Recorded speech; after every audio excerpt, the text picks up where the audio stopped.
Hola, yo soy Pamela Ruz. Bienvenidas y bienvenidos a un nuevo capítulo de Vida Saludable, donde juntos activamos tu mejor versión. En este programa tenemos como invitado al doctor Alain Massier. Hola Pamela, muchas gracias por invitarme a participar con ustedes en Jóvenes en TV. El día de hoy hablaremos de la importancia de mantener en buen estado la microbiota intestinal. Probablemente ahora no sepan qué es la microbiota, pero al final del programa tendrán las herramientas para mantener en equilibrio a los aliados más numerosos de nuestra salud. Así es Pamela, hoy exploraremos el microscópico y fascinante mundo de la microbiota. Así se le conoce a los microbios que habitan en nuestros intestinos y que son clave para la salud humana. De ellos depende buena parte de la respuesta inmune, el metabolismo y hasta los rasgos neuroconductuales. ¿Quieres descubrir cómo unos microbios pueden conseguir todo esto y más? Tanto que en la actualidad se considera a la microbiota un órgano vital del cuerpo humano. Quédate con nosotros, esto y más en Vida Saludable. Comenzamos. El planeta Tierra está habitado por microorganismos, entre ellos se encuentran virus, bacterias, hongos y protozoarios. Y estos pueden vivir en muchas partes. Al conjunto de microorganismos que viven en ti, a este enorme grupo se le conoce como microbiota. Hay microbiota de la piel, del ojo, del cabello, de tus genitales, etc. Hay microorganismos en todo nuestro cuerpo, pero podríamos decir que la más famosa es la microbiota del intestino, antes conocida como flora intestinal. De acuerdo con un estudio de la Universidad de Nottingham en el Reino Unido, en el tracto gastrointestinal humano existen aproximadamente 100 billones de microorganismos. Y sus funciones son tantas que este programa no alcanzaría para mencionarlas todas, así que solo te diremos algunas de las más importantes. Cuando nacemos, la microbiota es esencial para fortalecer el sistema inmune o nuestras defensas. También ayuda a metabolizar todo aquello que entra por el tracto gastrointestinal cuando el cuerpo humano no consigue procesarlo por su cuenta. Por ejemplo, los endulcorantes o conservadores artificiales no son metabolizados por el organismo del cuerpo humano, pero sí por los microorganismos de la microbiota. Existe una comunicación bidireccional muy importante entre el intestino y el cerebro. No por nada se le conoce al intestino como el segundo cerebro. Se cree que las bacterias tienen un papel muy importante ahí. De esto hablaremos más adelante. Vamos a conocer cómo mantener la microbiota del intestino, más conocida como flora intestinal, sin disbiosis para que tu ánimo y salud digestiva estén en total equilibrio. Desde que nacemos, durante la infancia, luego en la adolescencia y postadolescencia, la microbiota se va desarrollando hasta la edad adulta. Pero, ¿de dónde o cómo surge la microbiota? Se cree que la forma de nacimiento influye en la adquisición y el tipo de microbiota que se forma dentro del intestino en el inicio de la vida. Por ejemplo, si nacimos por cesárea, nuestra microbiota dependerá de la piel de la madre y el ambiente intrahospitalario.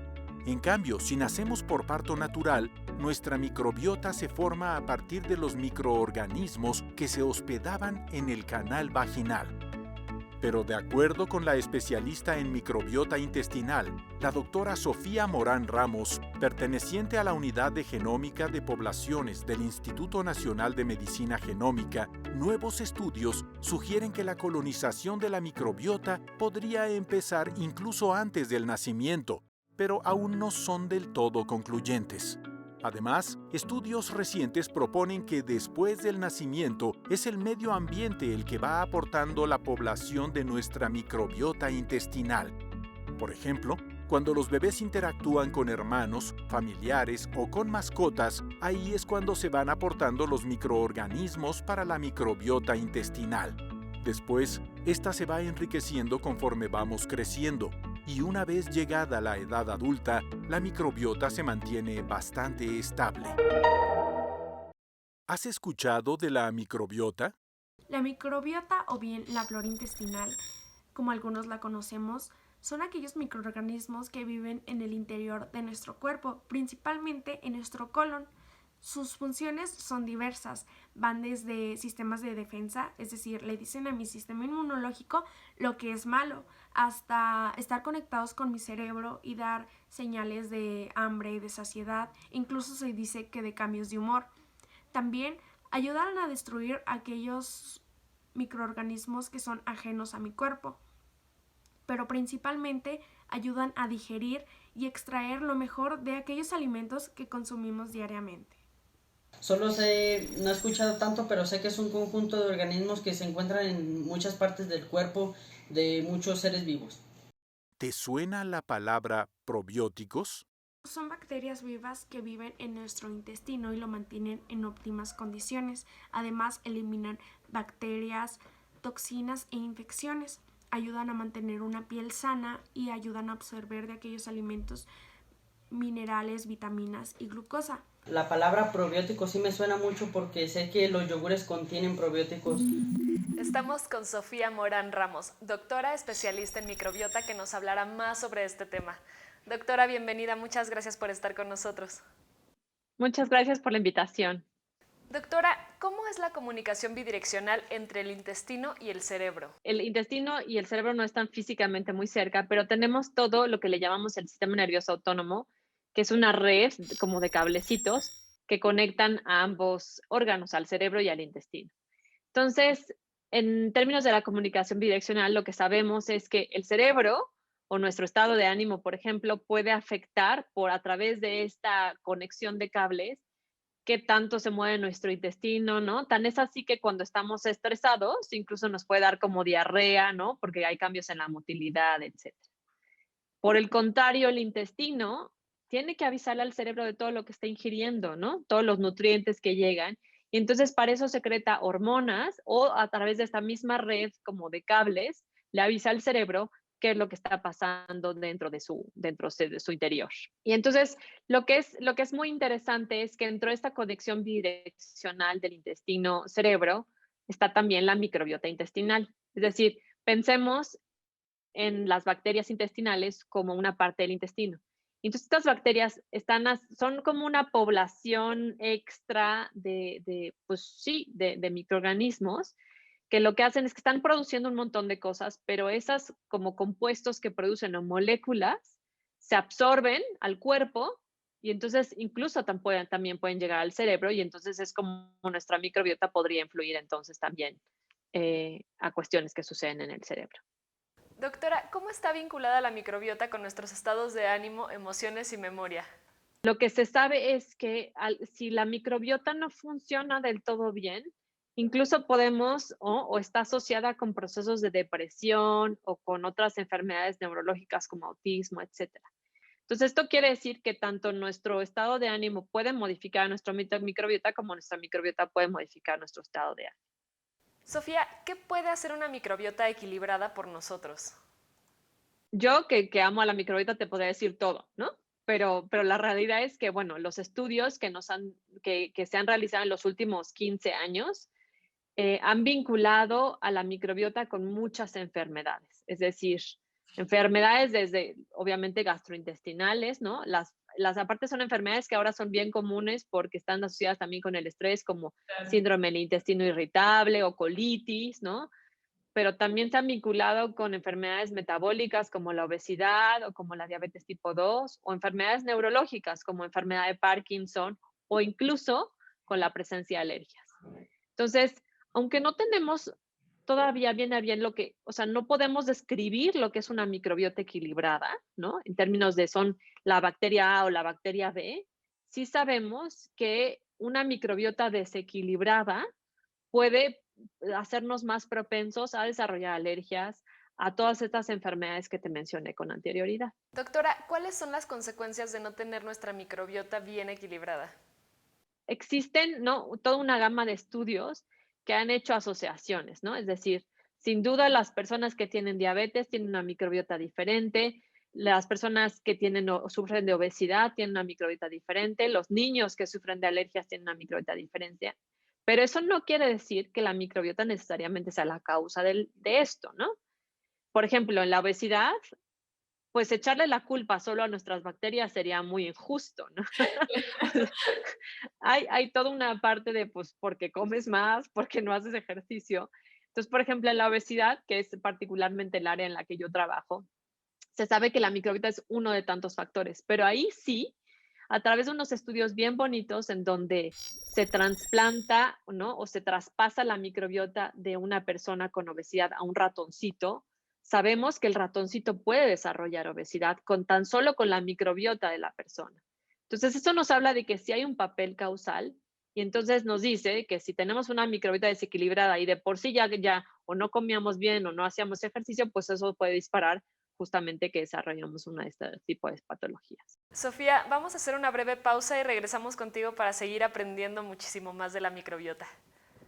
Ok, gracias. A ti. Como ves, la microbiota no solo interviene en todo lo que tiene que ver con tu proceso digestivo, también se relaciona con tus estados de ánimo. A tal grado es importante el papel de la microbiota que la modulación de su composición o funcionamiento puede ayudar al tratamiento de algunos padecimientos y enfermedades. Como la obesidad. ¿Recuerdas que dijimos que era en la infancia y la adolescencia cuando se va enriqueciendo en variedad a la microbiota? Pues bien, de acuerdo con un estudio realizado en febrero de 2021 por la Facultad de Química de la UNAM en colaboración con el Instituto Nacional de Medicina Genómica, donde se estudiaron las heces de 926 niños de la Ciudad de México, se encontró que quienes presentan cierto grado de obesidad no habían ganado la diversidad de microbiota esperada en niños de 10 a 12 años, en comparación con niños delgados. De momento, el estudio no ha precisado si son obesos porque no ganan diversidad de microbiota o si no ganan diversidad de microbiota porque padecen obesidad. Esa menor diversidad de la microbiota puede predisponer a que esos niños desarrollen no solo obesidad, sino también otras complicaciones metabólicas como diabetes o enfermedades cardiovasculares. Pero seguro te preguntarás, ¿qué puedes hacer para incrementar la diversidad de microbiota intestinal? La respuesta es muy sencilla, comer bien. Y no solo eso, variado. ¿A qué nos referimos con variado? De incluir frutas y verduras. Sabemos que de seguro tienes alguna fruta, alguna verdura favorita. Pues según la especialista en microbiota Sofía Morán Ramos, se ha visto que las personas que comen más de 30 productos vegetales diferentes a la semana entre verduras, frutas y leguminosas tienen una mayor variedad en la microbiota que aquellos que comen menos de 30. Como puedes ver, alimentarse bien, además de estar libre de complicaciones médicas y en buen funcionamiento, puede aumentar la diversidad de tu microbiota. Aún tenemos cosas muy importantes sobre la microbiota que queremos compartir contigo. Estás viendo Vida Saludable, donde activamos juntos tu mejor versión. Continuamos. ¿De qué manera podemos consumir probióticos? Los podemos encontrar en muchos alimentos, así como en suplementos alimenticios, polvos, pastillas, también consumiendo yogur y principalmente búlgaros. ¿Habías escuchado sobre los búlgaros? Los búlgaros son un conjunto de levaduras y bacterias que convierten la lactosa en ácido láctico. Existe mucha publicidad que asegura vender productos que ayudan al buen funcionamiento de la microbiota. La palabra que más se usa para darle veracidad al producto es probióticos, que son las bacterias vivas que sirven para regular algunos trastornos de la salud gastrointestinal. A grandes rasgos, los principales probióticos pertenecen al género de los lactobacilos o bifidobacterias, que son, por decirlo de algún modo, los microorganismos que más ayudan a la salud gastrointestinal. Lo que no suele decir la publicidad es en qué ayudan. La mayoría de los probióticos del género lactobacilos favorecen el buen funcionamiento de la salud intestinal en general, a prevenir infecciones o diarreas recurrentes por el uso excesivo de medicamentos y antibióticos. Estamos de regreso con la doctora Sofía Morán Ramos. Doctora, muchas gracias por continuar con nosotros. Es un gusto. Igualmente. Doctora, ¿qué tan recomendable es comprar todas las variedades de yogurt que vemos en las tiendas o supermercados que supuestamente ayudan a la flora intestinal? Pues mira, esa es una excelente pregunta que no estoy segura de poder contestarte, ¿no? De la manera más precisa. Yo creo que hay varias cosas a considerar. De entrada, los yogurts, pues o sea, no es la versión tradicional que consumíamos nosotros de yogur o que consumían nuestros ancestros de yogur, ¿no? Sino está el yogur de fresa, el que no sé qué y el que tiene, ¿no? Entonces, una cosa muy importante es, ¿no? Y que quisiera separar un poco de mi respuesta es, pues, el contenido de azúcar y otras cosas que pueden tener. Claro.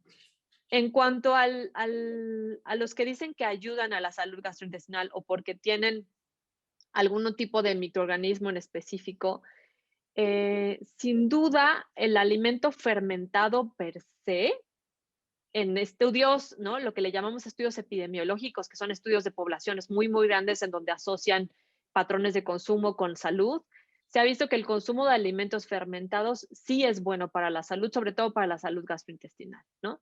Por supuesto, ahí tenemos que ponderar, si el alimento fermentado tiene un montón de azúcar, pues no necesariamente será la versión que tradicionalmente se ha obtenido o que se ha utilizado en los estudios epidemiológicos.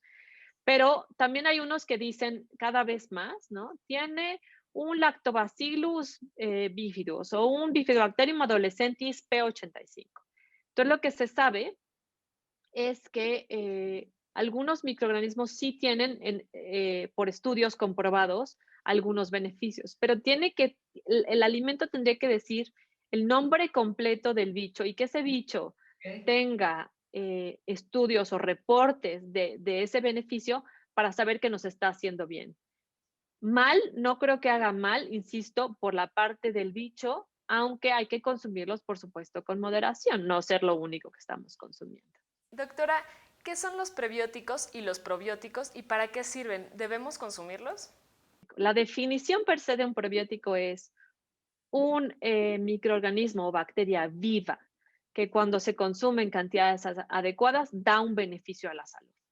Entonces, ojo, ¿no? Si consumir ese microorganismo no da un beneficio, no se puede considerar probiótico, ¿no? Entonces, los estudios que han surgido hasta ahora dicen que consumir probióticos, ¿no? Por lo menos para la salud gastrointestinal, sí parece ser bastante bueno, ¿no? Como probióticos en general. Para condiciones específicas como las que te mencionaba hace rato que está relacionada a la microbiota, como obesidad, como diabetes, como enfermedad de Parkinson, son pocos los probióticos que han sido probados. Entonces, prácticamente podría decirte que no sabemos si existe o no un beneficio en ese sentido, ¿no? Ahora, ¿qué son los prebióticos? Los prebióticos, ¿no? Aunque existe toda una definición muy propia, como la que les dije hace rato, ¿no? Básicamente son los alimentos de los bichos. Es decir, es algo que nosotros no digerimos, pero que la bacteria sí, entonces le sirve para crecer de manera óptima. Y estos ingredientes, que generalmente son como fibra, como parte de la fibra dietaria, porque son los que nosotros no digerimos y a los bichos les gustan un montón, ¿no?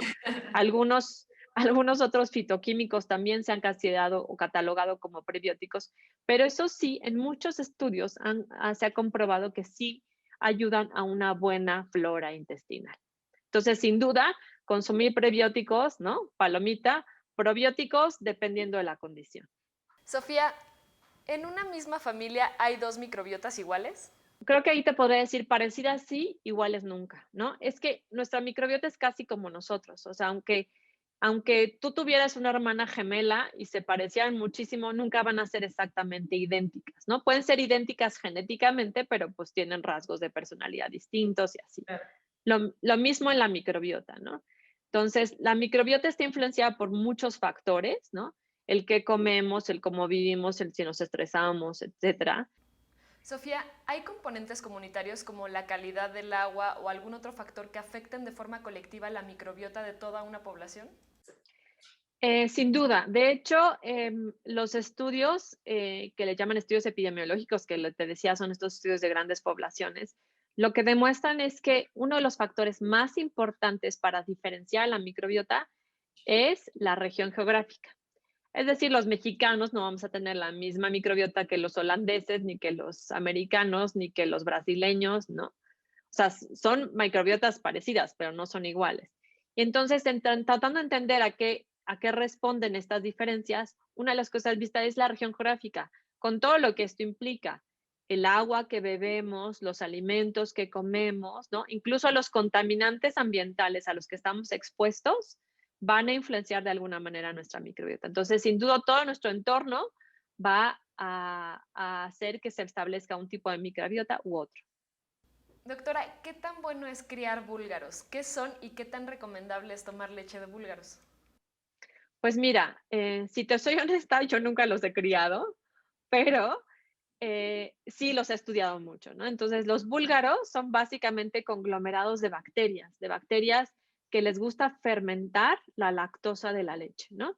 Que sean Streptococcus thermophilus, algunos lactobacilos o así, ¿no? Pero lo que sí se ha visto es que cuando nosotros utilizamos los búlgaros y fermentamos la leche, ¿no? La leche tiene un tipo de proteínas que cuando se la comen las bacterias generan otras moléculas que lo que se ha visto es que pueden ya ayudar a mantener una buena presión arterial. Entonces, más allá del bicho per se que tengan, estos productos fermentados de la leche se han asociado con menor riesgo de presentar hipertensión. Entonces, en ese sentido, pues, ¿no? Dado que ahora consumimos un montón de sal y no necesariamente tenemos actividad física, yo podría decirte que sí es bueno consumir la leche búlgara. Doctora, ¿nos podría contar en qué consiste el proceso paso a paso y darnos algunas recomendaciones por si queremos aventurarnos a prepararlos en casa? Lo que hacemos es que tenemos un inóculo, compramos un inóculo y ponemos nosotros a fermentar la leche. Generalmente dicen, ¿no? A temperatura ambiente, en un lugar calentito. ¿Por qué? Porque a las bacterias les gusta estar como a temperaturas, pues idealmente 37 grados, más abajito, entre 25, que es la temperatura más o menos como del medio ambiente, a 30 ahora, ¿no? A las 2 de la tarde que hace muchísimo calor, ¿no? Les gusta y se están reproduciendo y están utilizando la leche. Entonces, ponemos a fermentarla y una vez que se fermenta la leche, lo que hacemos es filtrar todo eso para volver a utilizar ese cultivo de microorganismos y ese mismo cultivo lo podemos poner en otra leche, que es decir, darle un nuevo sustrato y seguirlo fermentando. Eso es como a grandes rasgos, aunque insisto, no soy ninguna experta en preparación de búlgaros, entonces los invito a que consulten muchísimas fuentes donde hay recetas preciosas y ancestrales de cómo criar y cultivar los búlgaros. Doctora, muchísimas gracias por su tiempo, gracias por esta entrevista, de verdad que aprendimos mucho y creo que a los jóvenes que están viéndonos en televisión les va a servir mucho toda esta información. Muchas gracias. No, gracias a ustedes y espero que se vuelvan tan apasionados de la microbiota como yo en algún día. La microbiota es una parte tan fundamental para el funcionamiento del cuerpo y la salud que muchos especialistas proponen que se le empiece a considerar un órgano más del cuerpo humano. Por lo mismo, la microbiota debe tener la misma apreciación que se emplea cuando cuidamos de nuestros pulmones o corazón. Así como existen recomendaciones como no fumar o tener una alimentación baja en grasas o azúcar procesadas, se deben de considerar ciertas acciones para mantener la microbiota en buen estado. Una de las formas con las que la microbiota puede estar en equilibrio es teniendo cuidado con el uso de los antibióticos. Los antibióticos son medicamentos que ayudan a combatir algunas enfermedades provocadas por bacterias. Sin embargo, su uso excesivo, muchas veces producto de la automedicación, puede crear un desequilibrio en la microbiota. Si bien los antibióticos te quitan una infección causada por una bacteria, también inevitablemente afectan a la microbiota. Es así que los antibióticos, al provocar un daño directo a la microbiota, pueden ocasionar varios problemas gastrointestinales, inmunológicos y neurocognitivos. Según un cálculo de la Organización Mundial de la Salud, para el año 2050, el número de muertes por año causadas por la resistencia a los antibióticos será de 317,000 en América del Norte, 390,000 en Europa, 392,000 en América Latina, 4,150,000 en África y 4,730,000 en Asia. ¿Qué te pareció el programa de hoy? ¿Tienes un poco más claro qué es la microbiota? Como pudiste ver, el desequilibrio de la microbiota intestinal puede alterar desde el funcionamiento de tus intestinos hasta tu salud, exponiéndote con el mal uso de antibióticos a la proliferación de bacterias dañinas o resistentes a ellos. Al final, en el interior de nuestros intestinos somos lo que comemos. También se ha visto que una baja diversidad de microorganismos en la microbiota puede producir problemas de artritis, diabetes, dermatitis, enfermedad celíaca o intolerancia al gluten y rigidez arterial. La diversidad en tu flora intestinal es un buen indicador de tu salud física. Aprovecha que estás en la edad perfecta para aumentar esta diversidad lo más que puedas. Espero que después de haber visto este programa tengas más clara la importancia de tu microbiota. Hasta luego. No olvides que nos interesa escucharte, conocer tu opinión. Participa con Jóvenes en TV y haz este programa con nosotros. Vida saludable, activemos juntos tu mejor versión. Hasta la próxima.